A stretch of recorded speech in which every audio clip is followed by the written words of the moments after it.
تو میں کیونکہ میڈیا کی ایک بڑی ذمہ داری ہے، ایک بہت بڑا ہیڈ ہے کمیونٹی کے اندر، تو میں سمجھتا ہوں کہ میڈیا، آپ کیا سمجھتے ہیں کہ اس ساری سچویشن میں، نو ڈاؤٹ ہم یہ جو آج پروگرام کر رہے ہیں یہ ایک بڑا پازیٹیو رول ہے، اس کے علاوہ آپ کیا سمجھتے ہیں کہ کرسچن کمیونٹی کو یا مائنورٹی رائٹس کے اوپر میڈیا اور مزید کس طرح سے اپنا ایک افیکٹو رول پلے کر سکتا ہے، پرٹیکولرلی اگر ہم اس بل کی بات کریں تو سنس صاحب کیا کہیں گے اس کے بارے میں؟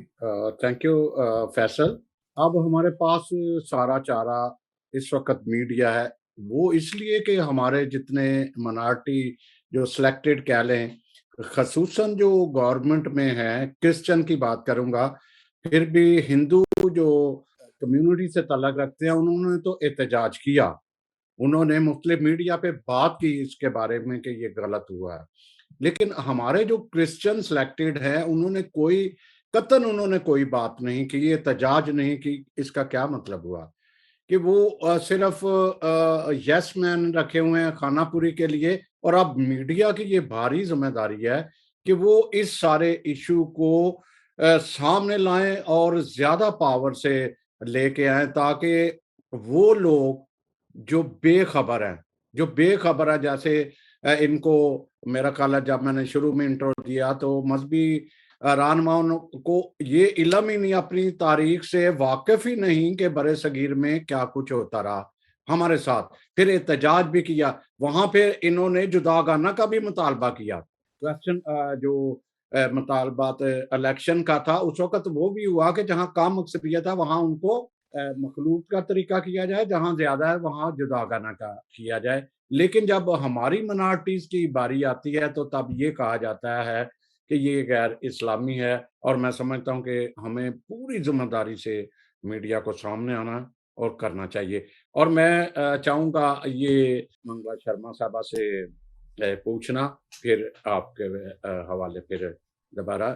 تو محترمہ منگلا شرما صاحبہ، ایک طرف جو ہے وہ اسلامیاتی کونسل ہے، پھر سینٹ میں جو ہے مذہبی امور کی قائمہ کمیٹی بنا دی گئی ہوئی ہے، پھر مذہبی امور کی وزارت ہے، اور ان میں میرا خیال ہے صرف جو سینٹ میں مذہبی امور کی کمیٹی ہے وہاں پہ ایک خاتون ہے، شاید ہندو خاتون ہے ان کی رکن. 2 دفعہ یہ بل جو ہے وہ ریجیکٹ ہو گیا منارٹی تحفظ کا. اور اب جو بل آیا وہ نظریاتی کونسل کے پاس گیا. اب نظریاتی کونسل تو جب جمہوریہ پاکستان کہتے ہیں اسلامی کو، اس کا میں تو یہ کہوں گا، میں تو برملا کہوں گا کہ اس کا تو تعلق نظریاتی کونسل کا تعلق کیا ہے لا کے ساتھ، قانون کے ساتھ. یہ صرف ایک انہوں نے دیوار کھڑی کر دی ہے کہ کوئی بھی منارٹی کے بل آئے، ان کی بہتری کے لیے آئے، تو یہ دیوار کھڑی کر دیتے ہیں درمیان میں.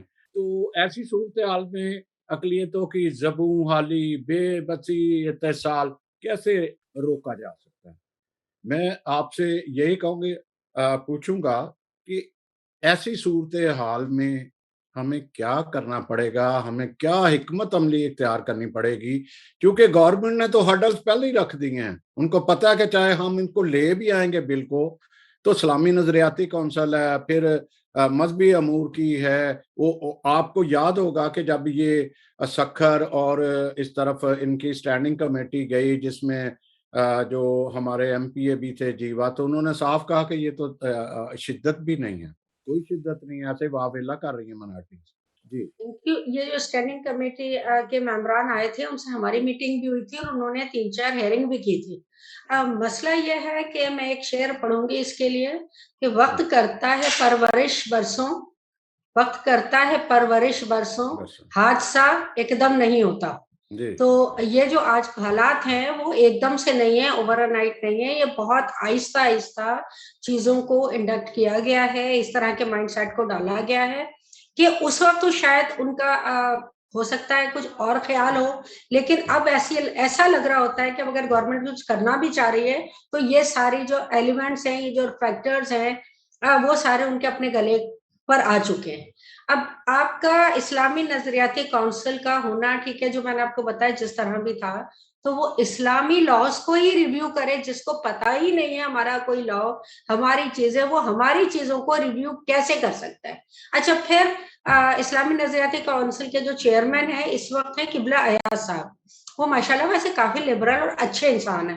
میری ان سے 2 مرتبہ میٹنگ بھی ہوئی. میں نے ان سے جب یہ بات کی تھی تو انہوں نے کہا جی آپ بات کیجیے گا, نہیں اس طرح ہونا چاہیے نہیں. لیکن مجھے لگتا ہے کہ جو کچھ ایلیمنٹس اس طرح کے ہیں جس کو, وہ کہ ان کی تعداد بہت کم ہے, لیکن وہ ایک طرح کا جو گروپ ہے, اس گروپ کو جب وہ ایکٹیو ہو جاتا ہے تو پھر ہمارے جتنے لبرل لوگ ہیں یا اسٹیٹ ہے یا گورنمنٹ ہے, وہ سارے ہی لوگ تھوڑا انڈر پریشر آ جاتے ہیں. اور اسی طرح اس میں بھی ایسا ہی ہوا ہے کیونکہ وہ انڈر پریشر آئے. بات ابھی تھوڑی میڈیا کی ہو رہی تھی, تو میں اپنا پرسنل ایکسپیرینس یہ بتاؤں گی کہ میڈیا پر جب چیزیں آ رہی ہوتی ہیں نا زیادہ, تو اور ملکوں میں تو اس کا ایک الگ امپیکٹ ہوتا ہے, لیکن ہمارے ملک میں اس کا امپیکٹ کچھ الگ ہو جاتا ہے. میں نے بہت سارے کیسز میں دیکھے, میں تقریباً 20 سال سے کورٹوں میں بھی جاتی رہی ہوں. رنکل کا اتنا مشہور کیس تھا, اس میں سپریم کورٹ تک ساتھ تھی. میرا تجربہ یہ بتاتا ہے کہ جن کیسوں میں میڈیا ہائپ زیادہ ہو جاتی ہے, سوشل میڈیا پہ زیادہ آ جاتا ہے, وہ انٹرنیشنلی کیسز وہ تو ہو جاتے ہیں, مشہور ہو جاتے ہیں, ساری چیزیں آ جاتی ہیں انٹرنیشنلی, بٹ وہ پھر مائنورٹی کو اس کا فائدہ. اس کی وجہ یہ ہے کہ جہاں ہمارا ایک گروپ آتا ہے, ہم بات کرتے ہیں, ہم چیزیں بتا رہے ہوتے ہیں, تو ہمارا ایک گروپ کے سامنے اسی طرح میجورٹی والوں کا ایک پریشر گروپ بہت بڑی طاقت کے ساتھ آ جاتا ہے. اور جب وہ گروپ آ جاتا ہے, پھر جہاں ہیئرنگ ہو رہی ہو, جو پولیس اسٹیشن ہو, وہاں پر ان کا پریشر اتنا زیادہ ہو جاتا ہے کہ اگر اس پولیس اسٹیشن پر ہیں تو S P, D S P, اور ایون کورٹوں میں بھی. اور میں نے اپنی آنکھوں سے ہمارے chief justice general chief justice Iftikhar Chaudhry سے کورٹ میں دیکھا ہے کہ وہ کس طرح پریشرائز ہوئے تھے, اور انہوں نے وہ لیٹر جا کے ادھر رجسٹرار کو دیا تھا. اس دن میں سارا دن سامنے تھی. تو بہت صحیح. اگر میری اپنی اب کوشش بھی ہوتی ہے کہ مجھے میں جو کیس ریزالو کر رہی ہوں, تو ابھی پچھلے مہینے ایک کنورژن کا کیس تھا, اس کو بھی ہم نے کیا. لیکن جب ہم لو پروفائل میں رہ کے یہ کام کر رہے ہوتے ہیں تو وہ ہمیں کہیں نہ کہیں اس کی کامیابی مل رہی ہوتی ہے. اور بعض اوقات ایس پی ہوتے ہیں یا وہ مدد ہماری کرنا بھی چاہ رہے ہوتے ہیں, اگر انہیں پتہ چل جاتا ہے میڈیا کے تھرو چیزیں جب زیادہ آ جاتی ہیں, پھر وہ پریشر میں وہ چاہتے ہوئے بھی وہ کام نہیں کر پا رہے ہوتے. تو اب ہم اپنی یہ بات میں آپ سے یہی کر سکتی ہوں ڈسکس, کیونکہ باہر ہم یہاں پہ لوکلی نہیں کرتے, کہ ہم کوشش کرتے ہیں کہ ہم لو پروفائل میں رہ کر یہ کام کریں. پلس میں ریکویسٹ یہ کرتی ہوں کہ دیکھیں, میں کتنا بھی شور کر لوں, ہم مائنورٹی کے لوگ کتنا بھی شور کر لیں, امپیکٹ وہ نہیں آتا. ہمیں پتا ہے اسکاٹ لینڈ میں حادثے ہوتے ہیں, فرانس میں کسی طرح وہ توہین رسالت کی جاتی ہے. جب ہم لوگ کھڑے ہو جاتے ہیں, ہم روڈوں پر آتے ہیں, مائنورٹی آتی ہے, کرسچنس لوگ آتے ہیں, اور آ کے جب وہ پروٹیسٹ کرتے ہیں تو اس کا ایک الگ امپیکٹ ہوتا ہے. شرما صاحبہ, میں آپ سے یہ پوچھا, آپ کا جو کہنے کا مطلب ہے کہ میڈیا مطلب اس کو خاموشی اختیار کرنی چاہیے, آپ یہ ٹھیک ہے, لیکن میں یہ چاہتی ہوں خاموشی نہ کریں, نہیں, میں جو کہنا چاہ رہا تھا کہ اب دیکھو بعض جگہ پہ حکومت نے جو لب بیک کے خلاف ایکشن لیا, ٹھیک ہے جی, جب پاکستان یا حکومت کا ایک فرض ہے کہ یہ جو مذہبی انتہا پسندی پھیلاتے ہیں یا مذہبی تشدد پھیلاتے ہیں, ان کی روک تھام کے لیے ان کو جب تک یہ نہیں کرے گا, تو اس کا مطلب ہے میڈیا تو بے بس ہے, میڈیا بے بس ہے. اور جب تک شور نہیں کوئی بھی مچاتا, جیسے کہتے ہیں کہ بچہ نہیں روتا تو ماں دودھ نہیں پلاتی, جب تک ہم اپنی جو شناخت نہیں کرائیں گے, اپنے مسائل نہیں بتائیں گے, تو پھر کیسا ہوگا؟ تھوڑا سا سوری میں بات کرتی ہوں, میں یہ بالکل نہیں کہہ رہی ہم بات نہ کریں, ہم ہر جگہ بات بھی کرتے ہیں, ہم نے تھوڑی اسٹریٹجی چینج کی ہے, میں اس کی بات کر رہی ہوں. اب میں بات یہ کر رہی تھی کہ اب یہ بل ہوا, ہم بات کر رہے ہیں, کر بھی رہے ہیں, لیکن میں نے کہا جتنی ہیومن رائٹس کی کمیشنز ہیں, جتنے یہاں پر ہیومن رائٹس کے ادارے ہیں, جو وہ سویلین ادارے, وہ کم سے کم ہیومن رائٹس والے اپنی اسٹیٹمنٹ دیں, کیونکہ وہ پریشر آتا ہے, ان کا پریشر ایک الگ چیز ہوتی ہے. اور میڈیا ہے یہ, وہ سارے ڈائلاگ ضرور بلائیں, ضرور ڈائلاگ کریں, لیکن اگر وہیں پر انہی کے لوگ آ کر وہ ایک چیز پر آ جاتے ہیں نا, تو چیزیں ابھی ہم ضروری یہ تھی کہ جو اسلامک آئیڈیالوجی نے کاؤنسل نے اس کو ریجیکٹ کیا, تو میں نے ان سے چیئرمین سے بھی بات کی کہ آپ نے کسی مائنورٹی کے لوگوں کو بلایا, آپ نے ان کی بات سنی, وہ کہنا کیا چاہ رہے ہیں آپ نے اپنے پرسپیکٹو سے دیکھا کہ جی ایسا نہیں ہوتا, لیکن آپ ہم سے پوچھیں گے ہم آپ سے کیا, آپ ڈائریکٹ اگر آپ اس کو کسی کو بھی ریفیوز کریں گے, ریجیکٹ کریں گے, تو پھر لوگوں کے تحفظات تو بڑھیں گے. تو ایک طریقے سے یہ بات نہیں, میڈیا بالکل بات کرتا ہے, لیکن بدقسمتی سے ہمارے یہاں جس طرح میڈیا بات کرتا ہے نا, آپ کو میں ایک چھوٹی سی مثال دے دوں. ایک بچی گئی گھر سے, کنورٹ ہوئی, اس کا کیس چل رہا ہے, اس کا صرف اسٹیٹمنٹ آیا ہے, بچی آئدر مائنر ہے یا میجر ہے, کوئی بھی ہے, اس کا کیس چل رہا ہے, بات کی, اس نے کہا جی فلاں نام, لیٹ سپوز جب میں آپ کو رنکل کا رنکل, اچھا شادی, اس نے کنورٹ ہو کے نام رکھ لیا فریال. اب ایک کیا چلتا ہے کہ اس کے بعد جتنے دن وہ اس کا کیس چل رہا ہوتا ہے, اب یہ ڈکلیئر نہیں ہوا کہ کورٹ نے کوئی فیصلہ نہیں کیا کہ وہ کیا کریں گے یا کیا نہیں, وہ ہمیشہ میڈیا آپ کو کہے گا جی نو مسلم فریال, نو مسلم فاطمہ, نو مسلم. تو میڈیا آپ کا مائنڈ پہلے ہی بنا رہا ہوتا ہے کہ نو مسلم, وہ اس کا پرانے نام کو ہٹا دے رہے ہیں. تو میڈیا کو بھی تھوڑا سینسٹائز ہو کے اور اس پر کام کرنا ہوگا. یہ میڈم مجھے یاد ہے کہ میں اب میڈیا کا نام نہیں لوں گا, ایک بڑا میڈیا اس وقت جب آرزو راجہ کی بات چل رہی تھی تو وہ سارا جو آپ بتا رہے ہو اسی طرح ان کا ایک ٹریک تھا. جب میں نے ان کو بولا وہاں کے, یار بابا ان کے دفتر کے سامنے جا کے احتجاج کرو کہ کیوں ڈس انفارمیشن پھیلا رہے ہو یا کیوں اس طرح سے خبریں دے رہے ہو, اصل خبریں سامنے لاؤ. تو فیصل اب ہمارے ساتھ ڈاکٹر جی بالکل بابر جاز صاحب ہے, ریورنڈ ڈاکٹر بابر جارج صاحب ہمارے ساتھ موجود ہیں. جیسے ہم نے پہلے بات کی کہ ہمارے ساتھ بڑا ایک ڈائیورس گروپ ہے, اور ریورنڈ صاحب جو ریورنڈ ڈاکٹر جارج ہیں, ان کی دو ایکسپرٹیز ہیں, جس میں ایک تو ریلیجن کے حوالے سے ہم بات کریں گے ان سے, اور سیکنڈلی جو ہیومن رائٹس کے حوالے سے جو ان کا پوائنٹ آف ویو ہے, وہ کیا سمجھتے ہیں کہ اس بل کے اوپر ایک تو ریلیجسلی ایک کرسچن مائنورٹی کی کیا ریزرویشنز ہیں اس بل کو پاس نہ کیا جانا, ایون مائنورٹی کمیونٹی کے ساتھ ڈسکس بھی نہ کیا جانا, وہ کس طرح سے ہماری دل آزاری ہوتی ہے, اور ریلیجس پوائنٹ آف ویو سے ہم کس طرح سے اپنے آپ کو ڈیفینڈ کر سکتے ہیں, اپنے فیتھ کو ڈیفینڈ کر سکتے ہیں. اس کے اوپر آپ کیا کہنا چاہیں گے ریورنڈ ڈاکٹر بابر جارج صاحب؟ بہت شکریہ فیصل صاحب. سب سے پہلے تو میں بہت ہی انتہائی مشکور ہوں عالی جناب سمسن جوید صاحب کا اور فیصل الیاس صاحب کا, اور دیگر ہمارے جو آج پروگرام کے جو شرکا ہیں, شرما جی اور اللہ رکھا صاحب, آپ کی خدمت میں, اور تمام جتنے ناظرین ہیں آپ کی خدمت میں بہت ہی زیادہ سلام, آداب اور ست سری اکال, نمستے جتنے بھی لوگ مجھے دیکھ رہے ہیں. جی فیصل, آپ نے دو باتیں کی ہیں, میں انہی کے توسط سے آپ کی خدمت میں گوشگوار چند اپنے الفاظ میں یہ باتیں رکھنا چاہتا ہوں. پہلے نمبر پہ تو جبر اور جو مذہب ہے, یہ دونوں متضاد چیزیں ہیں. جبر کا اور مذہب کا, عقیدے کا, مسلک کا, ادیان کا, فیتھ کا, بلیو کا, یہ بالکل سرے سے تعلق ہی نہیں ہے. تاریخ کے آپ اوراق کو کھنگال کے دیکھ لیں, تاریخ میں جتنا آپ پیچھے چلے جائیں آپ دیکھ لیں, ماضی میں بھی بہت سارے لوگوں نے اس کے اوپر یہ کوشش وہ کر کے تھک ہار چکے ہیں, اس کے کبھی بھی نتائج ملے ہی نہیں. آپ کسی بھی چیز کو جب جبرن یا انفورسڈ آپ کرنا چاہتے ہیں یا فورسڈ کرنا چاہتے ہیں, امپوز کرنا چاہتے ہیں, تو اس کے نتائج نہیں ملتے. اور جب مذہب کی بات کی جاتی ہے تو مذہب جو ہے یہ بعد میں آتا ہے. سب سے پہلے عقیدہ ہوتا ہے, فیتھ ہوتا ہے, مذہب بعد میں ڈکلیئر کیا جاتا ہے. تو جو عقیدہ ہے یا بلیف ہے, وہ اس کا جو تعلق ہے وہ بندے کے انر کے ساتھ ہوتا ہے. بندہ ہے, بندی ہے, اور کوئی بھی شخص ہے, اس کے انر کے ساتھ ہوتا ہے. اور انر کے ساتھ جب تعلق ہوتا ہے تو اس فرد کا اور خدا تعالیٰ کا براہ راست تعلق ہوتا ہے. اور اس میں جو مداخلت جو ہے, کسی طرح کی بھی مداخلت, وہ کسی فرد واحد کی مداخلت ہو, اور کسی سوسائٹی کی مداخلت ہو, کسی آرگنائزیشن کی ہو, کسی حکومت ادارے کی ہو, یہ خدا اور اس بندے کے مابین یہ وہ مداخلت گنی جاتی ہے کہ وہ صرف وہ اس بندے کے مابین نہیں کھڑا, بلکہ وہ خدا کے درمیان بھی کھڑا ہے. وہ نہ صرف اس شخص کی مخالفت میں ہے, بلکہ وہ خدا کے درمیان بھی کھڑا ہے. اب اس بات کو طے کرنا کہ کون سا عقیدہ ٹھیک ہے, کون سا عقیدہ نہیں ٹھیک, یہ الگ بحث. آج لوگ اسی بحث میں پڑے ہوئے.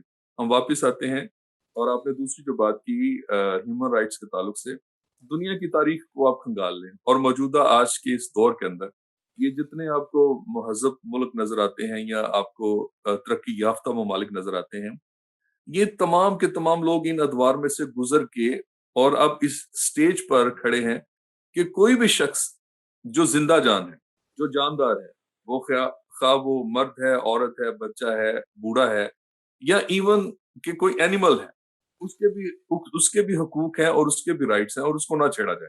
اور آپ نے دیکھا ہوگا کہ اگر کوئی ملک کوئی مسیحی ملک ہے، کرسچن ملک ہے، سپر پاور ہے، یورپ کے ترقی یافتہ ملک ہیں، بہت سارے لوگ جو ہیں اس کے اوپر وہ بہت ساری چیزوں میں وہ حیران رہ جاتے ہیں کہ یہ پوری دنیا پر رولز کرتے ہیں، پوری دنیا کے اوپر یہ ان کا سکہ چلتا ہے، لیکن ان کے ملکوں کے اندر انہوں نے مساجد بھی بنائی ہوئی ہیں، انہوں نے مندر بھی بنائے ہوئے ہیں، اور انہوں نے ہر طرح کے ہر طبقے کو، آپ نے پچھلے دنوں دیکھا ہوگا کہ یورپ کی سڑکوں پر اور امریکہ میں اور دیگر جگہوں پہ جو لوگ ڈیول ورشپنگ کرتے ہیں وہ لوگ عام نظر آئے، اور دنیا کا میڈیا حیران ہو گیا کہ ان ملکوں کے اندر یہ لوگ کیسے۔ اب وہ ان چیزوں کو وہ ہاتھ بھی ڈالنا چاہتے ہیں، لیکن وہ اس وجہ سے کہ چونکہ یہ انسان ہے اور ان کا مائنڈ جو ہے، ان کے مائنڈ کے اندر، ان کے برین کے اندر جو چیزیں ہیں، بہتر ہے کہ اس کے ساتھ لڑا جائے، نہ کہ صرف انسانوں کے ساتھ ڈائریکٹ لڑا جائے۔ تو یہ اس میں یہ چیزیں ہمیں اس کا سامنے رکھنا بہت ضروری ہے۔ ہمیں واپس آتا ہوں جو چیزیں چل رہی ہیں، جیسے محترمہ شرما صاحبہ نے بڑی تفصیل کے ساتھ روشنی ڈالی، اور جو پروگرام کی انٹرو میں علی جناب سیمسن صاحب نے بہت تفصیلاً اس پہ باتیں کی۔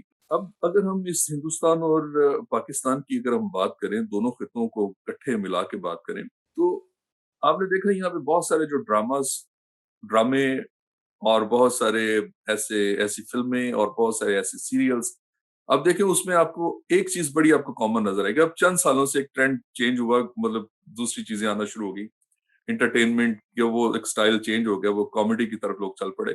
لیکن اگر آپ پیچھے دیکھیں تو آپ کو ایک ٹرینڈ نظر آئے گا۔ وہ ٹرینڈ کیا تھا؟ ٹرینڈ یہ تھا کہ ایک ظالم ہے اور دوسری طرف مظلوم۔ ظالم اور مظلوم کی کہانی آپ کو ڈراموں میں اور آپ کو فلموں میں نظر آئے گی۔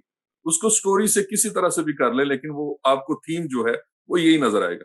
اور اس خطے میں اگر اتنی تعداد میں ڈرامے بنے، فلمیں بنی، اور یہ جو ایسا بھی یہ ڈرامہ نگار بھی ہیں، ڈرامے بھی لکھتے ہیں، رائٹر بھی ہیں، یہ اس میری بات کو غور سے سنیے گا، ذرا سمجھیے گا۔ اب اگر اسی خطے میں اگر ظالم اور مظلوم کی کہانیوں کو مختلف زاویوں سے، مختلف طریقوں سے، مختلف کہانیوں میں اگر دکھایا گیا، فلمایا گیا، اور بہت سارے ایسے شاعر تھے جنہوں نے اپنی تحریروں میں بھی اس چیز کو وہ قلم بند کیا، تو آیا کہ کیا یہ جمس، کیا یہ سٹوری، کیا یہ عنصر یا ایلیمنٹ جو ہے اس سوسائٹی کے اندر کیا وہ موجود نہیں ہے؟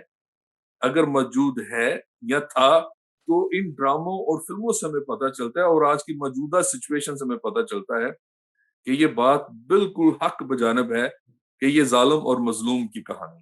ظالم اور مظلوم کی کہانی یہ ہے کہ اگر آپ یہ پارلیمنٹ کی اگر آپ بات کر لیں تو یہاں پہ یہ 200 خاندان جو ہیں ان کا راج ہے۔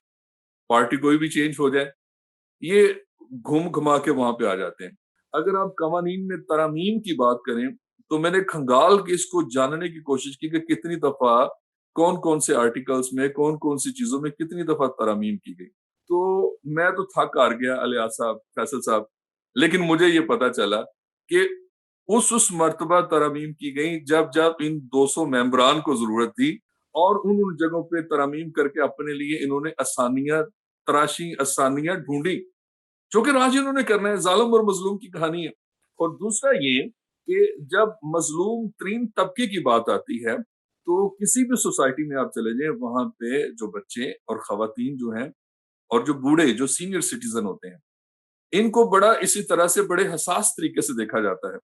لیکن بدقسمتی سے یہ ہے کہ پاکستان 6 نمبر پر دنیا میں خطرناک ترین ملک قرار دیا گیا خواتین کے لیے، اور ہر دن 10 بچے جو ہیں ان کا جنسی استحصال کیا جاتا ہے، ان کو ٹارگٹ کیا جاتا ہے۔